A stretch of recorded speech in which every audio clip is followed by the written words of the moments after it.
Voilà, bonjour les amis, on se retrouve pour une nouvelle aventure de Jésus, l'évangile de Marc, le chapitre 2, les versets 13 à 17. Jésus s'en alla de nouveau au bord de la mer. Toute la foule venait à lui et il les enseignait. En passant, il vit Lévi, le fils d'Alphée, assis au bureau des taxes. Il lui dit « Suis-moi ». Alors, Lévi se leva et le suivit. Et le voici à table dans sa maison, et beaucoup de collecteurs d'impôts et de pêcheurs avaient pris place avec Jésus et ses disciples. Ils étaient nombreux, ils le suivaient. Et les scribes pharisiens, voyant qu'il mangeait avec les pêcheurs, les collecteurs d'impôts, disaient à ses disciples, mais qu'est-ce que c'est? Quoi? Il mange avec les collecteurs d'impôts et les pêcheurs? Jésus, qui avait entendu, leur dit « Ouais, ce ne sont pas les bien portants qui ont besoin de médecins, mais les malades. Je suis venu appeler non pas les justes, mais les pécheurs. » Et oui, c'est ça. C'est ça. Alors, vous voyez, l'appel de Lévi, c'est amusant, parce que l'appel de Lévi, il suit exactement la même façon dont vous vous souvenez chez Marc. Jésus marche au bord du lac de Tibériade, et vous savez que là, on n'est pas loin du lac de Tibériade, et il voit, venez, viens, venez avec moi, suivez-moi.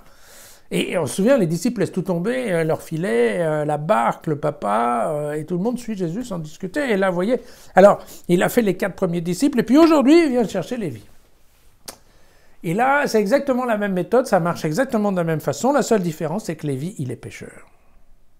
Non pas pêcheur sur le lac. Mais c'est un type qui a un problème. Pourquoi? Parce qu'à l'époque, si vous voulez,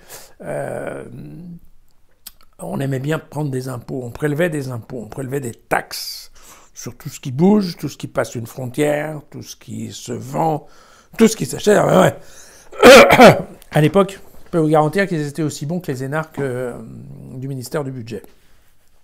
Et là, en plus, il faut bien se rendre compte que, effectivement, Capharnaüm, ça se trouve en fait au sommet du lac de Tibériade, et c'est exactement à la frontière entre la Galilée, qui elle appartient à Hérode Antipas, donc vous voyez, ça c'est un gouverneur, un portefeuille, et puis il y a l'autre pays qui est à l'est, qu'on appelle la Traconitide, qui elle, en fait, appartient au frère d'Antipas, qui est Philippe, et donc un autre portefeuille. Donc vous imaginez bien qu'à la frontière des deux, il y a des types qui sont assis à la table et qui disent « Ah, toi, tu es en train de passer avec ta mule. Écoute, une mule ici, c'est 23 € si tu veux bien, patati patata. » Voilà. Alors le seul problème qu'il y a, et bon, c'est une conversation intéressante parfois par rapport à nos visions libérales du monde, c'est que ils ont choisi de confier le prélèvement des impôts à des gens privés, voilà, à des sociétés privées. Donc bon, et ce ne sont pas toujours, pour ne pas dire ce sont toujours, des gens qui ne sont pas très à cheval sur la morale. Donc normalement, le principe, c'est d'en prendre au moins autant dans sa poche que d'en mettre dans la poche du gouverneur, quoi. Hein.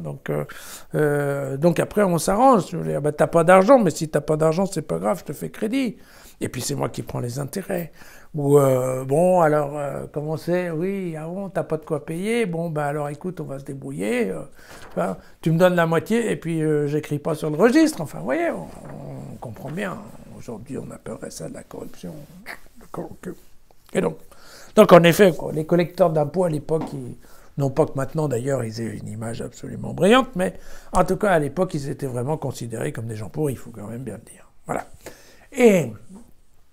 Et donc, évidemment, notre ami Jésus, ici, il y va fort, puisqu'en s'asseyant au milieu des pécheurs, c'est évident que les Juifs qui sont là, ils vont sauter, les gars. Pourquoi? Parce que ces gens-là, ils sont impurs, ils sont dans le péché. Mais attendez, quand on est un Juif et qu'on se veut pur, ce qui est quand même le cas des pharisiens, on se veut séparé. Hein. Pharisien, ça veut dire ça. Ça veut dire séparé. On est séparé. Heureusement qu'on est séparé des gens impurs, sinon l'impureté, ça se contamine. Vous voyez, l'impureté, c'est vraiment une sacrée saloperie. C'est pour ça, c'est un peu comme la lèpre. Hein. Vous voyez, ça saute. Alors non, comment on peut se mettre à table, rire, manger et boire avec ce genre de bandits, quoi. Alors, bon, c'est amusant, Luc lui parlera d'un grand festin organisé par Lévi. Bon, ça donne un peu cette idée-là. Matthieu, il ajoutera un mot qui est amusant sur la miséricorde, parce qu'il aime bien la miséricorde, Matthieu. Et il reprendra un passage de l'Ancien Testament qui est un passage de Osée, le prophète Osée au chapitre 6, qui est un moment où ça n'a rien à voir d'ailleurs, hein, c'est au contraire, puisque c'est Dieu qui se fâche avec son peuple. Et il dit, car c'est l'amour qui me plaît, non le sacrifice, et la connaissance de Dieu, je la préfère aux holocaustes. Voilà, ça tombe bien, nous aussi. À demain.